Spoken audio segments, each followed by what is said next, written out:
Hello and welcome my dear students. I am Roshali ma'am from VM academy classes Nashik. हम देख रहे हैं हमारे महाराष्ट्र स्टेट बोर्ड का सिलेबस फॉर 11th साइंस और 11th साइंस का केमिस्ट्री.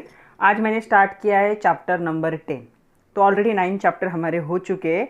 आज स्टार्ट करने जा रही हूँ चैप्टर नंबर 10. ये फिजिकल केमिस्ट्री का पार्ट है थोड़ा सा. उसका चैप्टर का नाम है स्टेट्स ऑफ मैटर. तो आज मतलब 11th में हमें गैसियस और लिक्विड स्टेट को देखना है. सॉलिड स्टेट को हम देखेंगे 12th में पहला ही चैप्टर है सॉलिड स्टेट. तो 3 स्टेट होते हैं मैटर के, सबको पता है, सॉलिड, लिक्विड एंड गैस. तो गैस और लिक्विड को हम 11th में देखेंगे और सॉलिड स्टेट को देखेंगे 12th में. आज का लेक्चर नंबर 1. तो ये थोड़ा सा हार्ड टॉपिक है, थोड़ा कैलकुलेशन का टॉपिक है, बहुत सारे लॉज हमें इसमें देखने हैं. तो आज हम इंट्रोडक्शन देखेंगे और इंटरमोलिकुलर फोर्सेस का पार्ट 1 देखेंगे. तो इंटरमोलिकुलर फोर्सेस, अलग अलग इंटरमोलिकुलर फोर्सेस देखने, dipole dipole interaction, ion dipole interaction, dipole induced dipole interaction, hydrogen bonding, London dispersion force, ऐसे अलग अलग हमें देखने. तो सारे आज के लेक्चर में नहीं होंगे. तो आज हम देखेंगे इसका पार्ट 1. पार्ट 2 होगा नेक्स्ट लेक्चर. तो चलो स्टार्ट करते. Introduction and intermolecular forces part 1, lecture number 1, chapter number 10, states of matter, gaseous and liquid state with VM academy Nashik.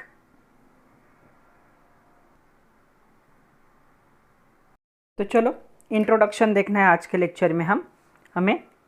तो इंट्रोडक्शन, हमें पता है कितने स्टेट होते हैं, solid state, liquid state and gaseous state. तो 3 स्टेट होते हैं, ये तो हमें पता है. तो कभी कभी 2 मार्क के लिए ऐसा भी क्वेश्चन आ जाता है, what are the 3 distinct physical state और फिजिकल फॉर्म. तो जो फिजिकल फॉर्म होंगे किसी भी सब्सटेंस के, वो फिजिकल फॉर्म कितने हो सकते हैं. सब्सटेंस अगर अवेलेबल होगा एटमॉस्फेयर में तो 3 फॉर्म में हो सकता है. एक हो सकता है वो सॉलिड, तो सॉलिड स्टेट होगी. एक तो हो सकता है वो लिक्विड स्टेट में हो सकता है, या फिर वो क्या हो सकता है, गैस स्टेट में हो सकता है. तो कितने स्टेट हो गए फिजिकल फॉर्म, 3 हो गए. तो हम लिख सकते हैं the 3 distinct physical forms of substances are solid, liquid and gas. Okay, what are the different form of physical state in the water exist. तो वाटर के देखो, वाटर के भी ये 3 ही फॉर्म होंगे. क्या क्या होंगे इन 3 फॉर्म में, देखो वाटर के 3 फॉर्म होंगे. सॉलिड फॉर्म में जो होता है उसे हम कहते हैं आइस. तो आइस हमें पता है, आइस क्यूब फ्रीजर में से निकालते हम, तो ऐसे फॉर्म में होता है, तो आइस. लिक्विड फॉर्म में जो होता है, तो लिक्विड फॉर्म में हम उसको वाटर ही कहते. ओके, तो वाटर होगा लिक्विड फॉर्म में. और तीसरा जो स्टेट होता है वो होता है गैसियस. तो गैसियस क्या होंगे, इसके वेपर्स होंगे, स्टीम भी कह सकते हो. तो जैसे ही इसे हीट करोगे तो वाटर धीरे धीरे क्या होता है, यहाँ पे वेपर फॉर्म में क्या होता है, कन्वर्ट होता है. तो ये 3 स्टेट हो गए किसके लिए, वाटर के लिए. So water exist in 3 physical form, solid ice, liquid water and gaseous vapour. अगर सॉलिड स्टेट में तो आइस कहेंगे, लिक्विड स्टेट में तो वाटर कहेंगे, गैसियस स्टेट में तो वेपर्स या स्टीम भी कह सकते. इसका मतलब क्या हो रहा है, ये जो 3 फॉर्म है वाटर के, इनका इंटर कन्वर्जन भी पॉसिबल है. कैसे इंटर कन्वर्जन पॉसिबल है, सपोज हमने सॉलिड आइस लिया और सॉलिड आइस को हमने क्या किया, हीट किया, तो ये क्या होगा, लिक्विड में कन्वर्ट होगा. एक स्टेट दूसरे स्टेट में क्या हो गई, कन्वर्ट. और लिक्विड को थोड़ा सा हीट किया तो वो कौन से फॉर्म में चली गई, गैसेस के फॉर्म में चले गई, वेपर के फॉर्म में क्या हो गया, वो कन्वर्ट हो गया. ओके, सेम वे अगर गैस को हम कूल करते तो गैस कूल होके क्या होगा, ये लिक्विड फॉर्म में आ जाएगा.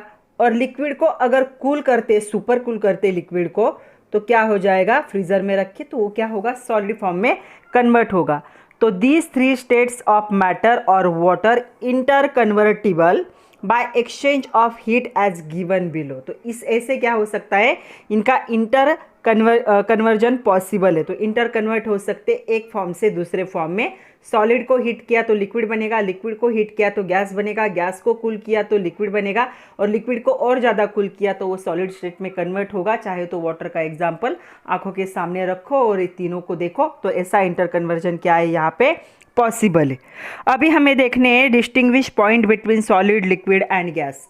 तो सॉलिड, लिक्विड, गैस तीनों में फ़र्क क्या है, इसमें हमेशा क्वेश्चन आता है, कोई भी 2 आते, differentiate between solid and liquid state, differentiate between liquid and gas state और differentiate between solid and gas state. तो हमें तीनों का डिफरेंस साइमल्टेनियसली देखना है। तो चलो हम देखते हैं तीनों का क्या डिफरेंस है।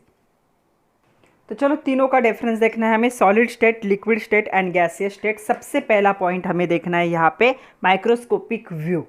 माइक्रोस्कोपिक व्यू अगर देखोगे तो सॉलिड के जो पार्टिकल होते हैं एक दूसरे से कंप्लीटली अटैच होते हैं। अगर उनका देखोगे मीन एटॉमिक और मोलिकुलर सेपरेशन जो अप्रॉक्सीमेटली होता है वो अप्रॉक्सीमेटली होगा 3 to 5 एंगस्ट्रॉम यूनिट। मतलब क्या है, एक दूसरे के बहुत ज़्यादा क्लोज है, दोनों के बीच में ज़्यादा डिस्टेंस नहीं, एक पार्टिकल दूसरे से, दूसरा तीसरे से, तीसरा चौथे से, ऐसे क्या है यहाँ पे लग के। तो अप्रॉक्सीमेटली मेन एटॉमिक और मोलिकुलर सेपरेशन कितना हो सकता है, 3 से लेकर 5 एंगस्ट्रॉम। लिक्विड की अगर बात करें तो लिक्विड के पार्टिकल क्या है, सेपरेट भी होते हैं, क्लोज भी आते हैं, क्योंकि ये क्या है फ्लूइड के फॉर्म में। इसका जो होगा मीन एटॉमिक और मोलिकुलर सेपरेशन वो होगा 3 से लेकर 10 एंगस्ट्रॉम, ये भी अप्रॉक्सीमेटली। और जो गैसेस, इस बलून में गैस भरा हुआ है, देखो गैसेस के पार्टिकल एक दूसरे से फार अवे होते हैं, लाइट होते हैं, तो इनका जो होगा मीन एटॉमिक और मोलिकुलर सेपरेशन वो 3 एंगस्ट्रॉम यूनिट से क्या होगा, ज़्यादा होगा डिस्टेंस। मतलब दो पार्टिकल एक दूसरे के क्लोज नहीं होते।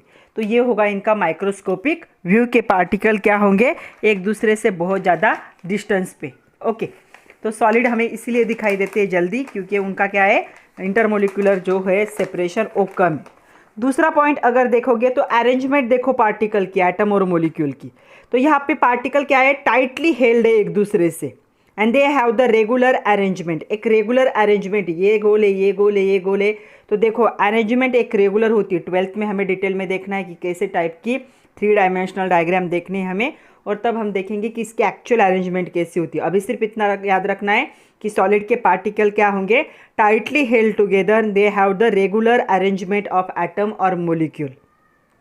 यहाँ पे लिक्विड के पार्टिकल देखोगे तो ये कैसे लूजली हेल्ड है, ये लूजली हेल्ड है और इरेगुलर अरेंजमेंट है। कहीं पे दो पार्टिकल क्लोज है, कहीं पे उनके बीच में डिस्टेंस है, तो इसे क्या कहेंगे, इरेगुलर अरेंजमेंट होगी। और तीसरा जो देखोगे गैसेस का, तो देखो यहाँ पे कितना है, मोर लूजली, तो बहुत ज़्यादा लूजली पैक है, and have the irregular arrangement. तो ये क्या है, held together, regular arrangement, loosely pack, irregular arrangement, more loosely pack, irregular arrangement होगी उनकी। ओके, तो यहाँ पे देखोगे तीसरा पॉइंट, मूवमेंट ऑफ पार्टिकल। क्या पार्टिकल मूव कर सकते हैं, यहाँ पे particle can not move freely, occupy the fix position. चारों ओर से क्या हो चुके हैं आपको, ये एक दूसरे से क्या है टाइटली अटैच होने की वजह से पार्टिकल एक मूव नहीं कर सकते। सिंगल पार्टिकल अगर मूव करना है तो सारे सब्सटेंस को करना पड़ेगा। यहाँ पे देखो पार्टिकल, यहाँ पे स्मॉल डिस्टेंस है पार्टिकल के बीच में लिक्विड में, तो पार्टिकल क्या कर सकते, मूव कर सकते। और यहाँ पे देखोगे तो यहाँ पे क्या है, कंटिन्यूअस रैंडम मोशन में ये कैसा भी मूव हो सकता है, क्योंकि पार्टिकल के बीच का डिस्टेंस बहुत ही ज़्यादा है। तीसरा पॉइंट, नेक्स्ट पॉइंट देखोगे, शेप एंड वॉल्यूम। देखो इसे एक डेफिनाइट शेप होगा, डेफिनाइट वॉल्यूम होगा इसका। क्यों, क्योंकि पार्टिकल टाइटली हेल्ड टुगेदर और एक दूसरे से सेपरेट नहीं हो रहे। ये शेप तो लेगा, लेकिन कैसा, जिस कंटेनर में आप डालोगे लिक्विड उसका शेप ले लेगा। अगर आपने उसको किसी सिलेंड्रिकल फ्लास्क में ऐड किया तो उसका शेप लेगा, अगर बिकर में ऐड किया तो उसका, ग्लास में ऐड किया तो उसका। तो जिस कंटेनर में आप इसे ऐड करोगे उसका ये क्या करेगा, शेप लेगा, और डेफिनाइट वॉल्यूम होता है इसका। अगर हम गैस की बात करें तो गैस की जो होता है, it take shape and volume of container. जिस कंटेनर में भरोगे उसी का वॉल्यूम और उसी का शेप को ये क्या करेगा, ऑक्यूपाई करेगा गैस। अभी ये बलून में भरा हुआ है तो बलून का ही शेप और बलून का ही क्या करेगा, ये वॉल्यूम को ऑक्यूपाई करेगा। मतलब यहाँ पे डेफिनाइट शेप एंड वॉल्यूम होगा, यहाँ पे क्या होगा, take shape of container and definite volume, यहाँ पे क्या होगा, take shape and volume of container. उसके बाद देखो जो इंटरमोलिकुलर स्पेस है, दो मोलिक्यूल के बीच का स्पेस, देखो यहाँ पे क्या होगा, वेरी स्मॉल। दो मोलिक्यूल के बीच में स्पेस नहीं, क्योंकि वो क्या है, टाइटली हेल्ड है टुगेदर। यहाँ पे देखोगे तो दो मोलिक्यूल के बीच में क्या है, थोड़ा सा मॉडरेट कह सकते, मतलब इससे थोड़ा ज़्यादा है और इससे थोड़ा कम है, तो मिडल को क्या कहेंगे, मॉडरेट कहेंगे। मॉडरेट इंटरमोलिकुलर स्पेस, दो मोलिक्यूल के बीच का स्पेस कैसे होगा, मॉडरेट होगा, मतलब मीडियम। यहाँ पे देखो लार्ज है, पार्टिकल कहीं पे भी बह सकते क्योंकि वो गैसेस फॉर्म में लाइट वेट है, तो यहाँ पे क्या होगा, लार्ज इंटरमोलिकुलर स्पेस होगा। नेक्स्ट पॉइंट देखोगे, effect on small change on temperature. तो यहाँ पे अगर थोड़ा सा टेम्परेचर चेंज करते हो तो वॉल्यूम क्या होगा, वॉल्यूम भी थोड़ा सा ही चेंज होगा। यहाँ पे मॉडरेट इफेक्ट होगा, अगर थोड़ा सा टेम्परेचर चेंज करते हो तो वॉल्यूम मॉडरेटली क्या होगा, चेंज होगा। और यहाँ पे अगर वॉल्यूम चेंज होता है तो सिग्निफिकेंटली हाई होगा, अगर टेम्परेचर को क्या करते हो यहाँ पे, या टेम्परेचर को थोड़ा सा चेंज करते हो। तो क्यों, ये लाइट वेट है और ये इस पर थोड़ा सा इफेक्ट होगा, इस पर मॉडरेट इफेक्ट होगा और इस पर लार्ज इफेक्ट होगा अगर टेम्परेचर को हम चेंज करते हैं तो। कंप्रेसिबल, कंप्रेसिबल मतलब कंप्रेस करके और स्मॉल करना या एक्सपांशन। पार्टिकल यहाँ के कंप्रेसिबल है क्या, ऑलरेडी एक दूसरे से टाइटली अटैच है, और कितने टाइटली अटैच होंगे, तो ये क्या होते हैं, solid particles are non compressible. ये क्या है, स्मॉल कंप्रेसिबल है, थोड़ा सा कंप्रेस करके ये जो बीच का डिस्टेंस दिख रहा है उसे हम कम कर सकते। और यहाँ पे क्या होगा, हाईली कंप्रेसिबल है, गैस को जितना चाहे उतना कंप्रेस कर सकते, हम इतना भी कंप्रेस कर सकते हैं गैस को कि वो लिक्विड फॉर्म में कन्वर्ट हो जाए। तो ये क्या है, non compressible, small compressible and यार these are the highly compressible. Compressible मतलब प्रेस करके और वॉल्यूम, प्रेशर अप्लाई करके वॉल्यूम को छोटा करना। यहाँ पे पॉसिबल नहीं है, यहाँ पे है पॉसिबल थोड़ा सा, यहाँ पे बहुत ज़्यादा पॉसिबल है। तो ये थे डिफरेंस के पॉइंट। अगर कोई कितने हमने लिए, टोटल 7 लिए, तो आप कोई भी 4 क्या कर सकते हो इसमें से लर्न कर सकते हो। तो चलो अभी हमें देखने इंटरमोलिकुलर फोर्सेस। तो ये 2 पार्ट में बटेगा ये टॉपिक, क्योंकि बड़ा टॉपिक है। आज हम थोड़ा सा देख लेंगे और थोड़ा सा हम नेक्स्ट लेक्चर में देखेंगे पार्ट 2 में। ओके, तो इंटरमोलिकुलर फोर्सेस क्या है। सबसे पहला क्वेश्चन आता है, what is intermolecular forces, explain the role of this forces in the different state of matter. हमने 3 मैट स्टेट देखे, सॉलिड, लिक्विड एंड गैसेस। तो तीनों स्टेट में इस इंटरमोलिकुलर फोर्सेस का क्या रोल है, इनका बहुत इंपॉर्टेंट रोल है। सबसे पहले जान लो कि इंटरमोलिकुलर फोर्सेस होते क्या है। तो क्या होंगे, अट्रैक्टिव फोर्सेस होंगे as well as repulsive forces होंगे। मतलब अगर 2 एटम एक दूसरे के क्लोज है या 2 मॉलिक्यूल एक दूसरे के क्लोज है, सपोज ऐसे समझ लो कि 2 हाइड्रोजन के मॉलिक्यूल एक दूसरे के क्लोज है, तो इनके बीच में 2 टाइप के फोर्स होंगे, एक होगा अट्रैक्टिव फोर्स और दूसरा होगा रिपल्सिव फोर्स। तो जो अट्रैक्टिव और रिपल्सिव फोर्सेस प्रेजेंट होते हैं 2 नेबरिंग मॉलिक्यूल के बीच में, उसे क्या कहा जाता है, इंटरमोलिकुलर फेस। इंटर मतलब 2 मॉलिक्यूल के बीच का फोर्स, एक ही एटम में नहीं, एक ही मॉलिक्यूल में नहीं, 2 मॉलिक्यूल है, ये हाइड्रोजन का मॉलिक्यूल है और ये हाइड्रोजन का मॉलिक्यूल है, या फिर ये ऑक्सीजन का मॉलिक्यूल है, ये ऑक्सीजन का मॉलिक्यूल है। 2 नेबरिंग मॉलिक्यूल के बीच में जो अट्रैक्टिव और रिपल्सिव फोर्सेस होंगे, कुछ फोर्स ऐसे होंगे एक दूसरे को अट्रैक्ट करेंगे, कुछ ऐसे फैक्टर होंगे जो एक दूसरे को रिपेल करेंगे, एक दूसरे से दूर रखेंगे। उन दोनों फोर्सेस को क्या कहा जाता है, इंटरमोलिकुलर फोर्सेस। तो इंटरमोलिकुलर फोर्सेस समझ में आया होगा, attractive as well as repulsive forces present between the neighbouring molecule. 2 neighbouring molecule, एक इस साइड का और एक इस साइड का मॉलिक्यूल लोगे तो उनके बीच में इंटरमोलिकुलर फोर्स ऑफ अट्रैक्शन नहीं होता या फिर रिपल्शन भी नहीं होता। 2 नेबरिंग एटम में ये पॉसिबल है। जब 2 एटम एक दूसरे के क्लोज होते हैं, एक दूसरे के नेबर होते हैं, तभी ये पॉसिबल है। तो जो ये अट्रैक्टिव फोर्सेस और रिपल्सिव फोर्सेस होते हैं, इनका इफेक्ट होता है on the physical state of the substance. तो कैसे होगा देखो, अगर 2 मॉलिक्यूल के बीच में अट्रैक्टिव फोर्स है तो समझ लो इनके बीच में कौन सा फोर्स है, अट्रैक्शन वाला फोर्स है, अट्रैक्टिव फोर्स है। ये क्या होता है, decrease with increase in distance between the molecule. ये क्या होगा, डिक्रीज होगा विथ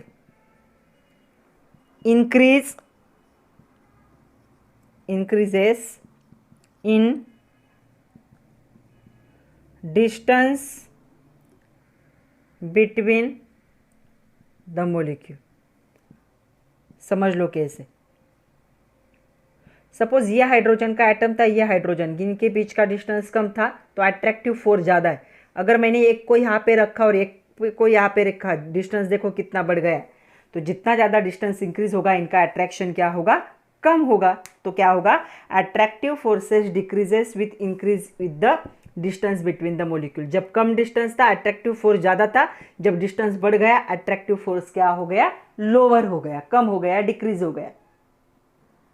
तो जो इंटरमोलिकुलर फोर्स होगा ये क्या होता है, अलग अलग फिजिकल स्टेट है, सॉलिड, लिक्विड और गैस। तो कहाँ पे कैसे होगा देखो, तो इंटरमोलिकुलर फोर्स जो होगा ये स्ट्रांग होगा सॉलिड के बीच में, लेस स्ट्रांग होगा मतलब मीडियम होगा लिक्विड के बीच में, और वेरी वीक सबसे कम होगा गैस में।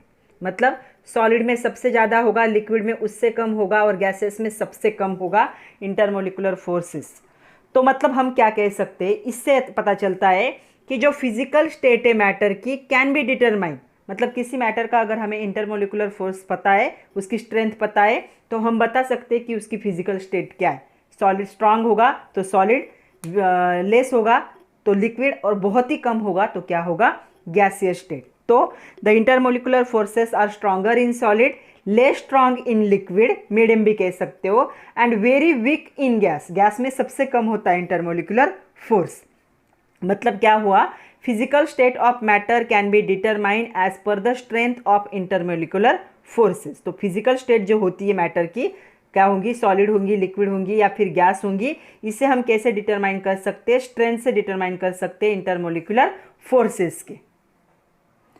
तो जो फिजिकल प्रॉपर्टीज़ होती है किसी भी मैटर की, फिजिकल प्रॉपर्टीज़ कौन सी हो सकती है, मेल्टिंग पॉइंट होगा, बॉइलिंग पॉइंट होगा, वेपर प्रेशर हो सकता है, viscosity, evaporation, surface tension, solubility, ये सारे क्या है, फिजिकल प्रॉपर्टी है किसी भी मैटर की। इनको हम स्टडी कर सकते हैं with respect to strength of attractive intermolecular forces between the molecule. Molecule के बीच में जो अट्रैक्टिव इंटरमोलिकुलर फोर्स होता है उसके हिस्से, उस पे बेस हम क्या कर सकते हैं, इन सारी फिजिकल प्रॉपर्टीज़ को क्या कर सकते हैं, स्टडी कर सकते हैं। कौन से physical property, melting point, boiling point, vapour pressure, उसके साथ साथ viscosity, evaporation, surface tension and solubility. तो during the melting process intermolecular force are partially overcome, where as they are overcome completely during the vaporisation process. तो vaporisation में तो क्या होगा, completely क्या होंगे, ओवरकम होंगे, लेकिन मेल्टिंग पॉइंट में क्या होता है, इंटरमोलिकुलर फोर्सेस क्या होते हैं, पार्शियली क्या होते हैं, ओवरकम होते।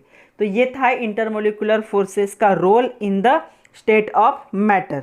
अभी हमें देखने हैं different type of intermolecular forces कौन से टाइप है, उनमें से कुछ आज देखेंगे और कुछ हम देखेंगे नेक्स्ट लेक्चर में। तो चलो हमें देखने हैं कौन से इंटरमोलिकुलर फोर्सेस के टाइप। देखो क्वेश्चन इस पे भी आता है, name the different type of intermolecular forces. तो ये डायपोल डायपोल इंटरेक्शन, उसके बाद है ion dipole interaction, dipole induce dipole interaction, hydrogen bonding, London dispersion forces. तो ये 5 है। एक और होता है वंडरवॉल फोर्सेस, वो अभी नहीं, ये बाद में हमें देखना है, अभी इस चैप्टर में उन्होंने इंक्लूड नहीं किया है। तो आज के लेक्चर में हम पहले 3 देखेंगे और ये जो रिमेनिंग 2 है ये हम देखेंगे नेक्स्ट लेक्चर में। तो आज हम देखेंगे dipole dipole interaction, ion dipole interactions and dipole induce dipole interaction, इससे रिलेटेड क्वेश्चन, और hydrogen bonding and London dispersion force जो होगा उसे हम देखेंगे नेक्स्ट लेक्चर में। तो चलो सबसे पहले देखते हैं कि डायपोल डायपोल इंटरेक्शन से पहले डायपोल क्या होता है और डायपोल मोमेंट क्या होता है वो जान लेते हैं थोड़ा सा। तो डायपोल मोमेंट होता क्या है, इसे म्यू से दिखाया जाता है, ग्रीक लेटर म्यू जो है इससे डिनोट किया जाता है। आपके टेक्स्ट बुक के एक्सरसाइज में भी क्वेश्चन है, define the term dipole moment. तो क्या होता है, डायपोल मोमेंट जो म्यू से दिखाया जाएगा is the product of magnitude of the charge. जो चार्ज होगा उस चार्ज का मैग्नीट्यूड, चार्ज मतलब सपोज 2 चार्ज आयन एक दूसरे से क्या हो चुके हैं, यहाँ पे सपोज हाइड्रोजन और फ्लोरीन है, दोनों ने कोवैलेंट बॉन्ड से क्या किया है, शेयरिंग। ओके, तो बट इसका क्या है, हमें पता है इलेक्ट्रोनेगेटिविटी ज़्यादा है तो लोन पेयर को अपनी तरफ खींचता है, तो इस पे पार्शियल नेगेटिव चार्ज आता है, इस पे पार्शियल पॉजिटिव चार्ज आता है बिकॉज ऑफ इलेक्ट्रोनेगेटिविटी। तो क्या होगा ये डायपोल मोमेंट, ये जो दोनों आयन है इनका जो चार्ज होगा वो चार्ज को दिखाया जाएगा Q से, इनटू इनके बीच में जो डिस्टेंस है सेंटर के बीच में, तो ये एक होगा और ये एक होगा, तो इनके सेंटर के बीच का जो डिस्टेंस होगा पॉजिटिव और निगेटिव चार्ज का, जिसे R से दिखाया जाएगा, तो इन दोनों का प्रोडक्ट क्या होगा, म्यू, मतलब डायपोल मोमेंट। तो डायपोल मोमेंट क्या होता है, product of magnitude of the charge जो कि Q है, चार्ज कितना भी हो सकता है, इस पे +1 है, इस पे -1 है, या फिर अलग भी हो सकता है चार्ज। तो जो चार्ज होगा और जो डिस्टेंस होगा दोनों के सेंटर, जो 2 एटम एक दूसरे से हेल्ड है उनके बीच का जो डिस्टेंस होगा उस डिस्टेंस को R से दिखाया जाता है। ओके, तो इसके न्यूक्लियस से इसके न्यूक्लियस का जो डिस्टेंस होगा, पॉजिटिव और निगेटिव का सेंटर का डिस्टेंस, उन दोनों का क्या होगा, ये प्रोडक्ट होगा, और इसे डिनोट किया जाता है म्यू से। एक ग्रीक लेटर है ये म्यू, और इसका जो यूनिट है उसे कहा जाता है डीबे। तो डी से ये यूनिट को दिखाया जाता है। ओके, तो हमने पोलर और नॉन पोलर मॉलिक्यूल देखे। ऐसे जो दो पोल फॉर्म करते हैं उनको पोलर मॉलिक्यूल कहा जाता है, और जो नहीं कर सकते, हाइड्रोजन हाइड्रोजन कर सकते हैं क्या, दो पोल नहीं कर सकते क्योंकि दोनों की इलेक्ट्रोनेगेटिविटी सेम है। ये जो इलेक्ट्रॉन की पेयर दोनों ने शेयर की है, ये जितने फोर्स से ये हाइड्रोजन खींच रहा है उतने फोर्स से ये हाइड्रोजन खींचेगा, तो ये नॉन पोलर मॉलिक्यूल है। तो डायपोल मोमेंट कौन दिखाता है, सिर्फ पोलर मॉलिक्यूल दिखाता है, नॉन पोलर मॉलिक्यूल नहीं दिखाएगा। तो ये पोलर है, दो पोल फॉर्म किए due to difference in electronegativity between the atom who held together by covalent bond. तो ये पोलर मॉलिक्यूल में पॉसिबल है, नॉन पोलर मॉलिक्यूल में ये पॉसिबल नहीं है।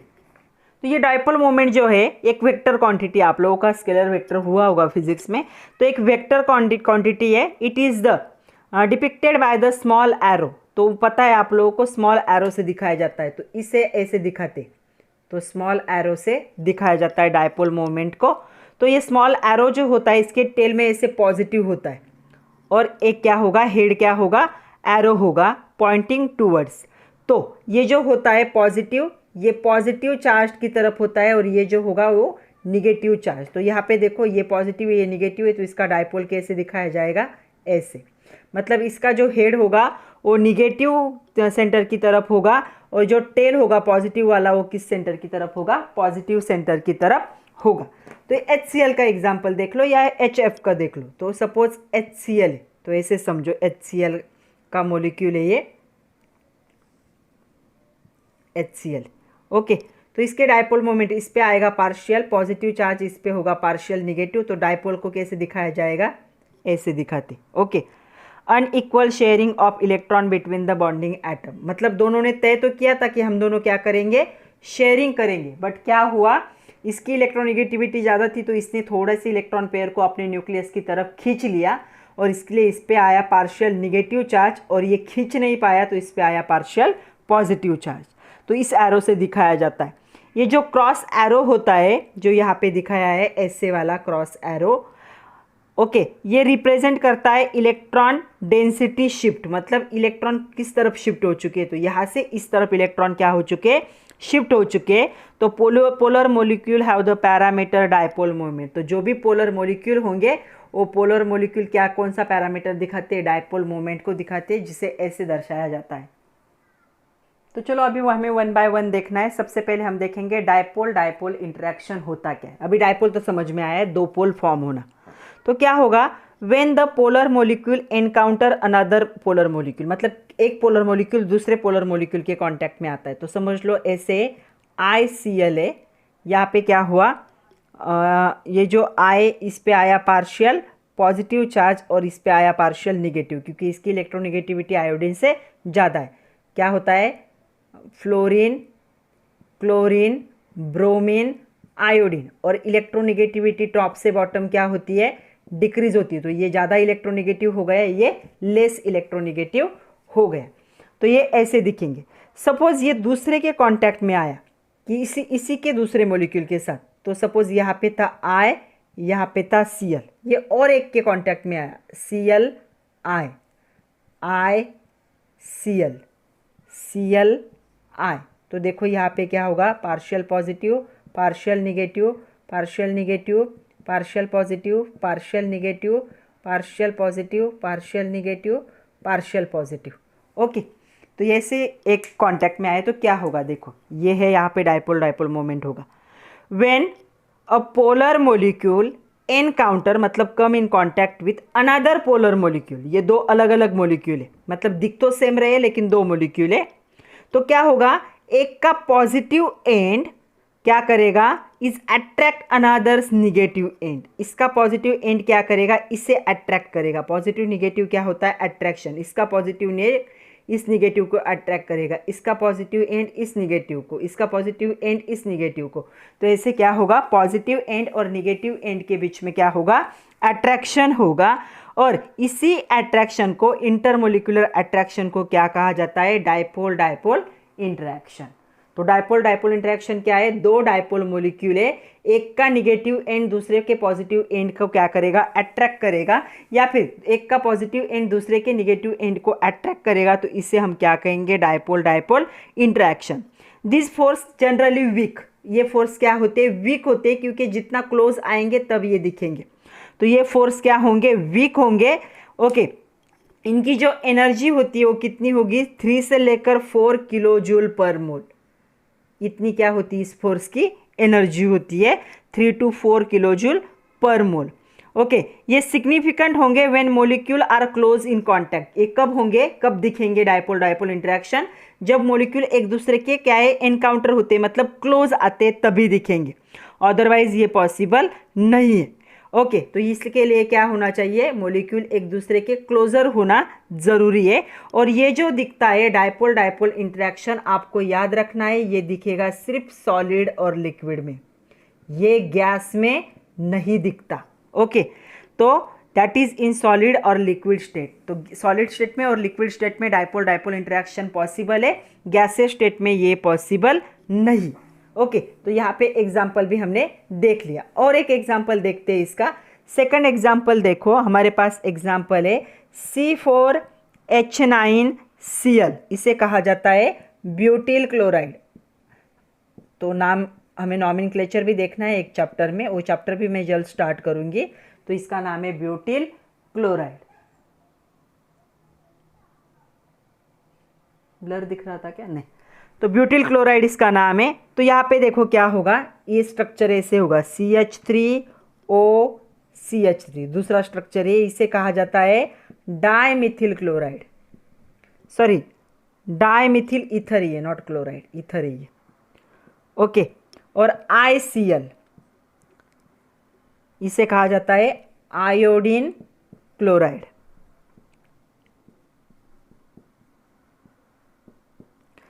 आर द डायपोल लिक्विड, तो ये क्या होंगे, सारे डायपोल लिक्विड होंगे। ऑल आर डायपोल, कौन से कंडीशन में, ये लिक्विड कंडीशन में। ओके, तो यहाँ पे molecular orientation due to dipole dipole interaction ICl liquid shows the following figure. तो हमने फिगर ऑलरेडी देख ली है कि कैसी फिगर दिखेंगी। More polar substance great strength of dipole dipole interaction, जितना क्या है पोलर नेचर जितना ज़्यादा होगा मॉलिक्यूल का, उतना डायपोल डायपोल इंटरेक्शन क्या होगा, हाइयर होगा। तो क्या था डायपोल डायपोल इंटरेक्शन, जब क्या है एक डायपोल मॉलिक्यूल दूसरे डायपोल मॉलिक्यूल के कांटेक्ट में आता है, तो एक का पॉजिटिव एंड दूसरे के नेगेटिव एंड को क्या करता है, अट्रैक्ट करता है। जब उनके बीच में डिस्टेंस कम होगा तब डायपोल डायपोल इंटरेक्शन दिखेगा। ये वीक होता है, एनर्जी 3 से लेकर 4 किलो जूल इतनी होती है। सिग्निफिकेंट मतलब कब दिखेगा, जब क्या होंगे, मॉलिक्यूल क्लोज होंगे, और जनरली किस में दिखता है, सॉलिड और लिक्विड में। चलो अभी हमें देखना है effect of dipole moment on boiling point. तो बॉइलिंग पॉइंट में डायपोल मोमेंट का क्या इफेक्ट होता है वो हमें देखना है। तो क्या होगा, हाइयर क्या होगा, जितना हाइयर क्या होगा डायपोल मोमेंट, म्यू से दिखाते हैं, उतना क्या होगा, स्ट्रॉन्ग क्या होगा, इंटरमोलिक्यूलर फोर्स होगा। और जितना इंटरमोलिकुलर फोर्स होगा उतना बॉइलिंग पॉइंट क्या होगा, इंक्रीज होगा। मतलब डायपोल मोमेंट जो है ये क्या है, directly proportionally to the boiling point of the liquid. जितना डायपोल मोमेंट इंक्रीज होगा उतना बॉइलिंग पॉइंट क्या होगा, इंक्रीज होगा। एग्जाम्पल भी देख लेते हैं इसका। तो देखो एग्जाम्पल, जो डायपोल मोमेंट होता है CH3OCH3, इसे कहा जाता है डाइमिथिल ईथर, इसका होता है 1.3 डीब। और जो ईथर होता है इथेन CH3, इसका जो होता है डायपोल मोमेंट होता है 0.1 डी। ओके, तो डायपोल मोमेंट का किसका ज़्यादा है यहाँ पे, इसका। तो बॉइलिंग पॉइंट इसका क्या होगा, हाइयर होगा दोनों के कंपैरिजन में, और इसका बॉइलिंग पॉइंट क्या होगा, लोअर होगा। मतलब the boiling point of dimethyl ether is higher than the ethane. तो जितना क्या होगा, डायपोल मोमेंट ज़्यादा होगा, इंटरमोलिकुलर फोर्स ज़्यादा होगा, उतना हाइयर क्या होगा, बॉइलिंग पॉइंट होगा। तो दोनों में देखो, इसका डायपोल मोमेंट हाइयर है, बॉइलिंग पॉइंट हाइयर हुआ, इसका डायपोल मोमेंट लोअर है, बॉइलिंग पॉइंट भी क्या हो गया यहाँ पे, लो हो गया। मतलब dipole moment is directly proportional to the boiling point. Second हमें देखना है आयन डायपोल इंटरेक्शन।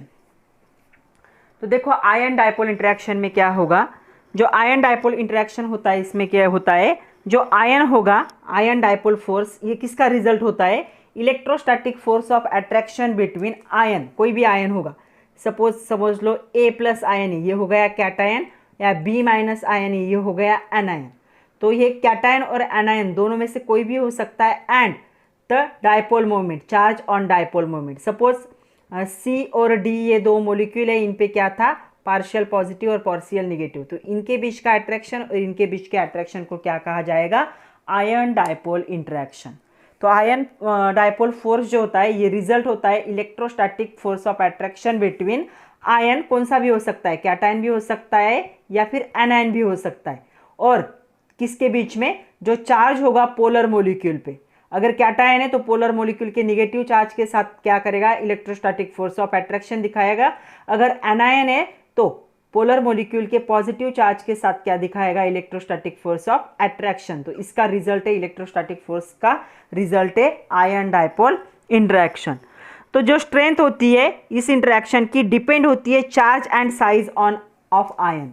तो ये जो आयन है, आयन पे कितना चार्ज है और आयन की साइज क्या है, इस पे इसकी स्ट्रेंथ क्या होती है? डिपेंड होती है। जितना ज़्यादा चार्ज, जितना बड़ी साइज, उस पे क्या होगा? ये डिपेंड होगा।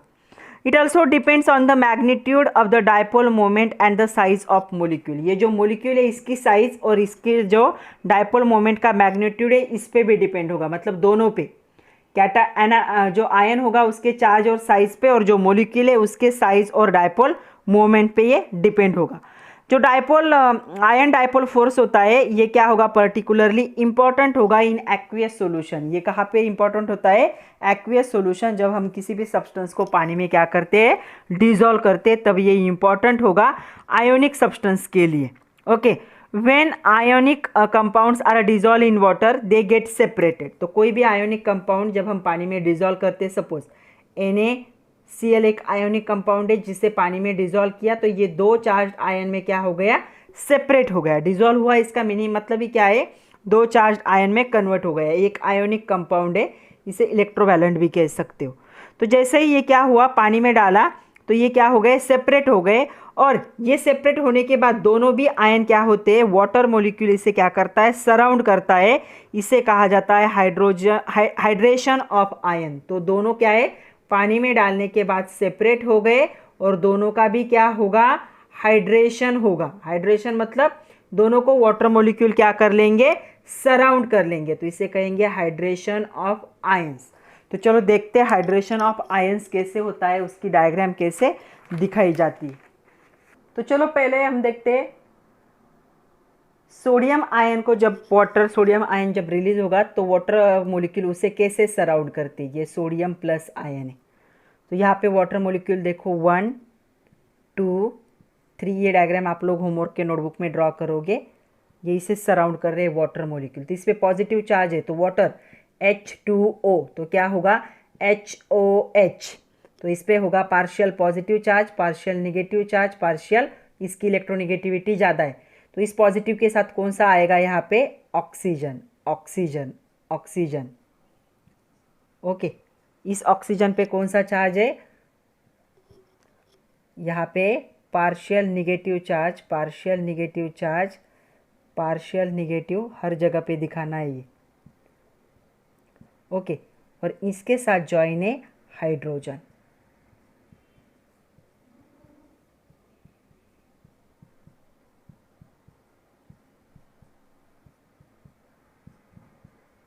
तो जैसे ही हम आयोनिक कंपाउंड को पानी में डिसॉल्व करते हैं, वो चार्ज आयन में कन्वर्ट होते हैं और वो आयन को वाटर मॉलिक्यूल क्या कर लेते हैं? सराउंड। इस पे था पार्शियल पॉजिटिव, तो हर जगह दिखा दो पार्शियल पॉजिटिव।